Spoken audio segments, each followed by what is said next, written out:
Hey everybody, Qroo Paul here.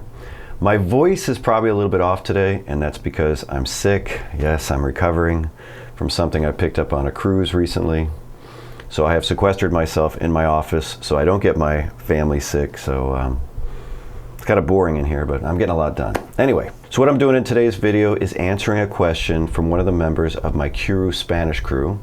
That's my paid group where I offer exclusive content, courses, assistance from me. They can ask me questions. There's a great group of folks in there that can also help people. We have some live events every month. There's just a lot going on over there. If you want to check it out, there's a link to it in the description section. Anyway, this member of the Qroo Spanish Crew asked about the difference between pedir and preguntar. And he says, you know what? While you're at it, why don't you go ahead and throw in decir? And if you don't know what any of those verbs mean, you might want to stick around for this because, well, that's what I'll be talking about here. All right, let's go ahead and kick this off. We're going to start right up there with pedir. Pedir means to ask for. And as English speakers learning Spanish, we have this tendency to try to add words to verbs because this concept where a verb in Spanish means multiple words in English sometimes is not easy to grasp at first, right? Same thing happened with buscar. To look for. You'll see people there like, do I put por on there because I'm looking for something? No, that verb means to look for. So let's go ahead and look at how this works. You're going to have pedir plus noun a lot of times, and you're going to be using this with indirect object pronouns if you're specifying who you're asking. So a great example of this would be, I'm asking you for a favor. Te pido un favor. Te pido un favor. And you can make it a question too, right? How do we do that? We change our voice inflection, right? Just like we do in English. And if we're writing it, we put an upside down question mark in the beginning and a regular question mark at the end. And we just do, te pido un favor, te pido un favor. Can I ask you for a favor? No, I don't know about this part. Remember, I'm sick, so that could be part of it. With the verb pedir, I definitely use it most when I'm going out to eat with my wife. We speak both English and Spanish to one another. And I'll come back from the bathroom, and if, you know, we've already eaten and stuff, inevitably I'm going to ask, did you already ask for the check? ¿Ya pediste la cuenta? ¿Ya pediste la cuenta? Now you see in that example, I'm just asking, did you ask for the check? I'm not specifying, did you ask the waiter for the check? Or anything like that. So I don't have my indirect object pronoun in there.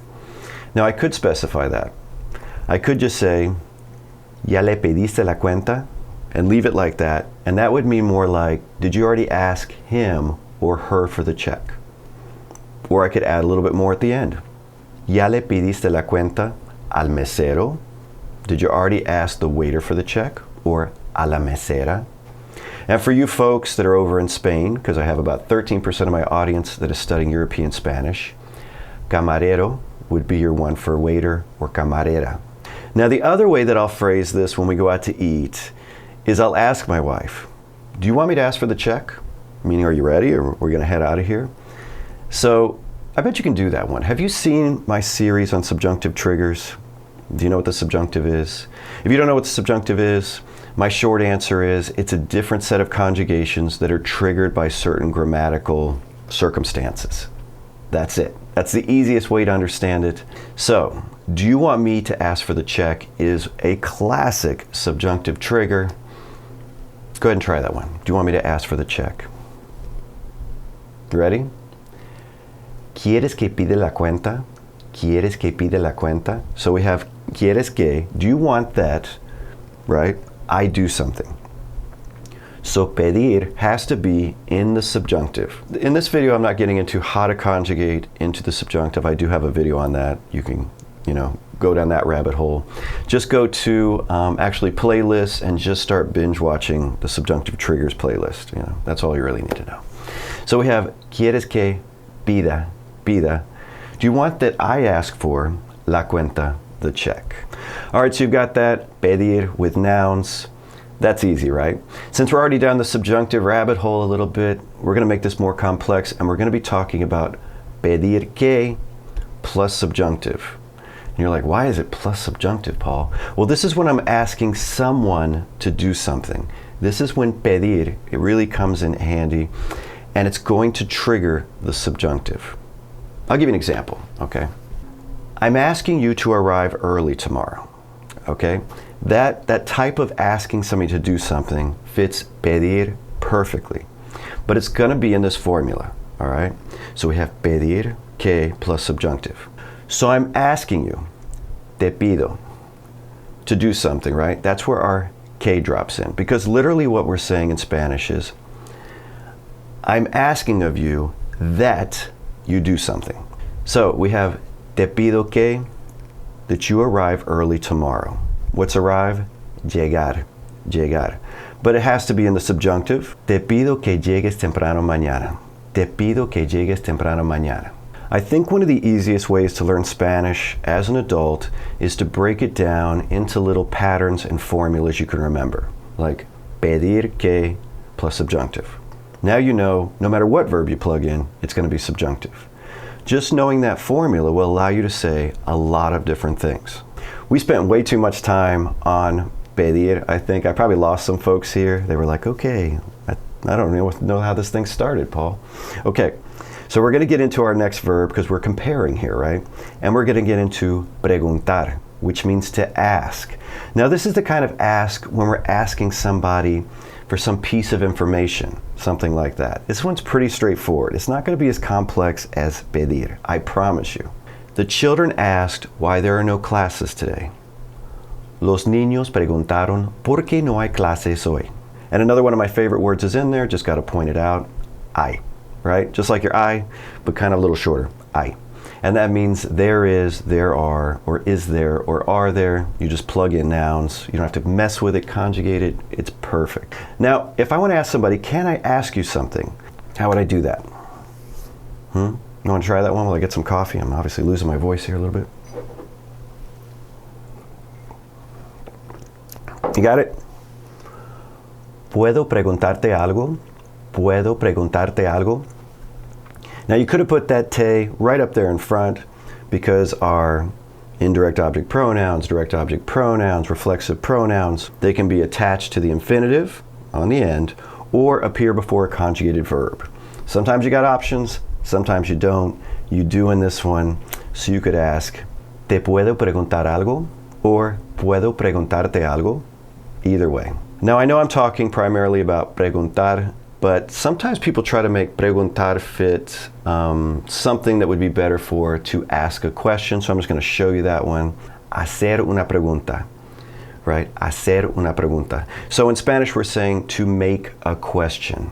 So if I want to ask, can I ask you a question? ¿Puedo hacerte una pregunta? ¿Puedo hacerte una pregunta? Or we know that te can go where? Before the conjugated verb. ¿Te puedo hacer una pregunta? ¿Te puedo hacer una pregunta? Can I ask you a question? I'm giving this one because sometimes when students learn preguntar, they really want to ask somebody hacer una pregunta, but they just don't know how to say it, right? So they'll come up with something like, okay, preguntar una pregunta? No. Hacer una pregunta, to make a question. The student asked a question about the homework. El estudiante hizo una pregunta sobre la tarea. El estudiante hizo una pregunta sobre la tarea. Now I can't talk about preguntar without mentioning preguntar por because it's gonna come up somewhere in the comments section because people are like, okay, preguntar is to ask. Preguntar por is to ask for something, right, Paul? Yes, but not in the same meaning as pedir. Preguntar por is used in Spanish when you're inquiring about someone or something, typically to ask more about their well-being, location, or any other details kind of related to them, more like about asking about them, you know, how are they doing kind of thing. For example, you didn't show up at work today and your friend stops by and you ask them, ¿Preguntaron por mí? ¿Preguntaron por mí? Did they ask about me? But more literally, did they ask for me? Meaning, hey, they ask about me. They want to check on my well-being or my location or what's up with me, that sort of thing. Here's another example. The teacher asked about the students who missed class. La maestra preguntó por los estudiantes que faltaran a clase. A couple things go in there. So we have a preguntó por, asking about them, asking for them, like where are they at, what's happening, what's their well-being, why aren't they here, that sort of thing. Just one thing I want to point out there before we move on. take a look at the end of that sentence. Faltar a clase, right? To miss class. This is really useful for your word list. You need to include it with the preposition, right? Faltar a. And that means failing to attend something you're supposed to or not fulfilling some obligation or commitment. It's that kind of missing, which is different than pedir, okay? But this one's super useful. Like when I was a deputy sheriff and I used to go out and translate and people missed court, I'm using faltar a because they missed court. They were supposed to be there. It was an obligation. Another example, she missed class because she was sick. Ella faltó a clase porque estaba enferma, right? That's a useful one. Okay, I could end it right here because normally people are just asking about pedir and preguntar, but when I kicked it off in the beginning, he wanted to talk about decir also, so we'll just add it in here. Hopefully, some of you folks are still sticking around for this. So decir means to say or to tell. And this is the one we're saying, hey, I said this to him, she said this to me. And sometimes you're telling people information. There is another verb to tell somebody something. It is contar. And that's the one we're going to use for like stories, things like that. That's another video. I don't think we should go down that rabbit hole right now. No, that's definitely another video's rabbit hole. Now the challenging thing with decir is knowing if it's followed by the indicative or the subjunctive. I know, the subjunctive just keeps coming up, doesn't it?